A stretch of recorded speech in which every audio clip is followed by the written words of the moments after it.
Et nous remercions également son Excellence, Monsieur le Président de la République, qui a pu songer, créer un contact direct avec la jeunesse de la RDC dans son entièreté pour débattre de la question relative à la problématique liée à l'insécurité qui prévaut au niveau de l'Est de notre pays. Et au cours de cet échange, le chef de l'État a présenté l'état général de la sécurité au niveau du pays, qui demeure catastrophique au niveau de l'Est, parce que nous sommes en train de constater l'incursion de forces rebelles qui nous pénètrent de temps à autre. Et à ce moment-là, le chef de l'État nous a demandé, nous jeunes, de prendre le destin de notre République en main, de pouvoir défendre l'intégrité nationale pour que cet ennemi qui vient créer des troubles au niveau de notre pays ne puisse plus avoir de l'accès. Et non seulement ça, il était question aussi de répondre à certaines questions qui lui ont été posées par les jeunes. Et d'ailleurs, j'en félicite. Donc, je félicite l'intervention de son Excellence, Monsieur le Président de la République, pour avoir répondu favorablement aux questions sur le plan de l'émergence de la jeunesse de la RDC. Et il a promis qu'il va devoir s'investir pour créer les millionnaires au sein de la République. Et nous lui avons éventuellement demandé par quel mécanisme va-t-il procéder à créer des jeunes millionnaires dans notre pays. Il a dit qu'il va devoir financer les jeunes entrepreneurs. Donc il y a déjà un fonds national sur l'entrepreneuriat des jeunes. C'est sur base de ces fonds-là que la jeunesse va devoir aussi se démarquer, se rendre autonome et s'émerger par rapport à notre question que nous lui avons adressée. Non seulement ça, nous étions reçus en aparté par son Excellence, Monsieur le Président de la République, pour recevoir maintenant les délégations des provinces. Ainsi, au menu, il était question d'échanger premièrement par rapport à notre province. Nous avons beaucoup de malaise, notamment l'instabilité des institutions au niveau de la province, qui demeure quelque chose qui crée, qui fragilise l'émergence de notre jeune province. Parce que nous avons constaté au cours de la même législature, nous avons assisté à 3 bureaux de l'Assemblée, d'ailleurs je peux dire même 4, et à 3 gouverneurs de province, chose qui ne nous avantage en rien. C'est-à-dire que quand la province veut se tenir debout, on nous fait agenouiller. C'est ainsi que nous avons demandé à son Excellence, Monsieur le Président de la République, pour qu'il puisse s'investir afin que le continue avec le gouvernement en place jusqu'à ce que les élections seront organisées, pour permettre à ce qui est quand même le respect du principe démocratique. Et au-delà de ça, nous avons soumis au Président de la République le problème de la construction de l'usine à base, de l'usine de fabrication de batteries à base de lithium qui a tendance à être construite au niveau de la province du Haut-Katanga. Et quand j'ai essayé de soulever cela, le Président de la République a répondu favorablement que d'ailleurs, c'est la situation qui est en train de lui préoccuper. Et il nous a promis qu'il doit devoir accompagner la capitale mondiale du lithium. Donc je paraphrase ce que lui avait dit, qui est le Tanganyika. Aujourd'hui, il est dans l'obligation de s'y investir aussi. Donc non seulement ça, notre mission, comme vous l'avez constaté, elle a duré. Nous n'étions pas allés seulement prendre contact avec le chef de l'État, mais c'était une occasion pour nous de pouvoir déposer des plaidoyers aux différentes autorités, aux différents notables de la province du Tanganyika. Notamment, nous sommes entrés en contact avec le directeur de cabinet du chef de l'État pour appuyer, pour lui demander d'appuyer le message que nous avons transmis au chef de l'État. Nous avons échangé avec lui sur la jeunesse qui est en train de souffrir ces derniers temps par rapport au chômage. Et aujourd'hui, créer des services de l'État ici, ce serait quelque chose d'étrange, ce serait quelque chose de difficile. Mais ce qui est évident, c'est seulement promouvoir la jeunesse en leur donnant des financements pour que les jeunes entrepreneurs puissent quand même faire quelque chose qui pourra aller dans le cadre d'accompagnement, dans le cadre du développement de notre province.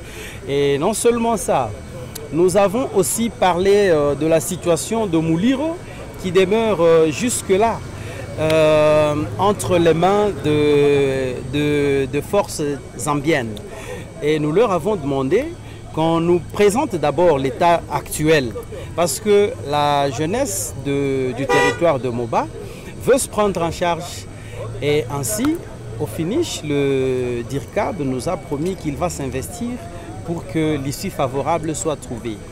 Et non seulement ça, nous avons aussi soulevé le problème lié à l'insécurité au niveau provincial d'abord, dans l'axe Bendera, Kalemi-Bendera, dans l'axe Kalemi-Nyunzu, dans l'axe Kalemi-Moba, qui est occasionné par l'insuffisance premièrement des éléments de forces armées et les éléments de la PNC. C'est ainsi que nous lui avons demandé de pouvoir soumettre ses plaidoyers auprès du chef de l'État afin que la solution nous soit trouvée dans un laps de temps. Parce que les jours passent et la situation continue à se dégénérer.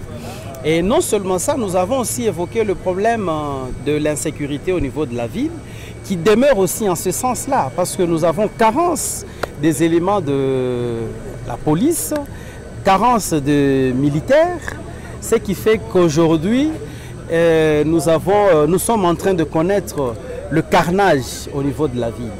Alors, à ce moment-là, nous ne nous sommes pas limités seulement, nous nous sommes dit que nous devons aussi aller voir Excellence Madame le ministre en charge du portefeuille. Parce que la construction de l'usine dépend, donc ça sera une décision interministérielle. Et le ministère du portefeuille ayant aussi des attributions, nous sommes allés présenter notre inquiétude. Et après, Madame le ministre nous a expliqué. Et il nous a donné sa proposition. Elle est prête pour que l'usine soit construite au Tanganyika. Et non seulement ça, nous nous sommes dit que nous avons un problème d'aérogare qui avait déjà... dont la construction avait déjà été amorcée. Mais à un certain moment, nous avons constaté que les travaux ont été arrêtés. Nous nous sommes dit, pour avoir beaucoup plus de précision, nous devons nous rendre chez les directeurs nationaux de la RVA pour qu'ils nous donnent des explications par rapport à tout ça. Ainsi sommes-nous partis. Nous avons échangé longtemps avec le directeur qui nous a dit et nous rassurer que c'est un problème financier et ils sont en train de vouloir entreprendre les démarches pour que le financement soit redonné afin que les travaux débutent et soient finis. Et nous avons aussi plaidé pour que l'on puisse construire les aérogares au niveau de territoire parce que nous avons des aérodromes. Et pourquoi pas ne pas moderniser même ces aérodromes-là afin que notre province puisse avoir une image. Donc, de manière générale et condensée, je vous donne en grosso modo ça. Et pour les éléments de manière détaillée, je vais devoir vous répondre et vous étaler lors de la restitution. Merci. Et à Kalemi aujourd'hui, vous avez quel message à annoncer à la jeunesse? Voilà, le premier message que je vais annoncer à la jeunesse, c'est le message d'abord de remerciement. Aujourd'hui, je remercie à 100% son Excellence, donc même pas son Excellence, les institutions politiques en place, chapeautées par son Excellence Madame Julie Ngungwa Mwayuma, gouverneur de province, pour avoir compris le bien fondé de notre mission de Kinshasa et accepter de nous accompagner jusqu'à ce jour. C'est ce qui m'a marqué et cette mission n'a pas été faite pour aller faire des aventures à Kinshasa, pour aller faire je ne sais quoi. Mais plutôt, nous sommes allés répondre favorablement à l'appel du chef de l'État éventuellement déposer des plaidoyers qui concernent la province du Tanganyika. Et le message que moi je vais donner à la jeunesse maintenant, la jeunesse doit demeurer unie. Nous ne devons pas nous comporter comme des marchepieds de certaines autorités. S'il vous plaît, nous devons protéger notre bijou, notre province. Mais ce qui commence à se passer au niveau de la ville, ça commence un peu à dégénérer. Nous devons tous converger autour d'un même idéal, qui est la protection de nos valeurs ici, de la province. Mais quand nous commençons à marcher dans l'ordre dispersé, je crois que nous n'allons pas réussir la lutte que nous sommes en train de mener, telle que d'ailleurs prônée par le chef de l'État qui, à son tour, veut renouveler la classe politique. Avec cette classe politique nouvelle qui sera renouvelée, donc cette classe politique nouvelle, pensez-vous qu'on va devoir prendre des jeunes qui n'ont pas conscience? Pensez-vous qu'on va prendre des jeunes qui insultent les autorités? Pensez-vous qu'on va prendre des jeunes qui oublient leur mission? Non, non. Nous, jeunes, nous devons mettre en tête que c'est notre moment, c'est notre temps. Nous devons nous comporter en tant que tels. Mettons de côté les antivaleurs pour bien prendre la relève de nos prédécesseurs. Et que répondez-vous à ces mémos qui a été initié contre vous? Voilà. Par rapport à ce mémo, il est de bon droit de le faire. Mais ce qui est évident, la procédure avait été biaisée. Ça, c'est de 1. Et de 2, c'est ce que je vous ai dit. La jeunesse est en train d'accepter une certaine manipulation. Vous voyez, pour mieux faire les choses, il faut s'interroger des erreurs de nos prédécesseurs. Tant que nous ne nous interrogeons pas de ces erreurs-là, et nous également, nous allons demeurer dans la boue. Par rapport à ce mémo, j'appelle seulement les jeunes à venir m'écouter. J'appelle les jeunes à demeurer dans le calme parce que rien jusque-là n'est abîmé. Les gens ont compris la bouche de X. Il serait mieux que l'on comprenne aussi la version de Y pour que l'on puisse avoir maintenant une vie et une idée par rapport à tout ce que l'on est en train de m'imputer. Et je ne voudrais pas dire que je me réserve le droit de saisir la justice, mais je suis jeune, je suis censé comprendre la situation, je suis censé collaborer avec la base pour préparer mon avenir et l'avenir de tout un chacun. Merci. À quand la restitution? La restitution est prévue dans 48 heures.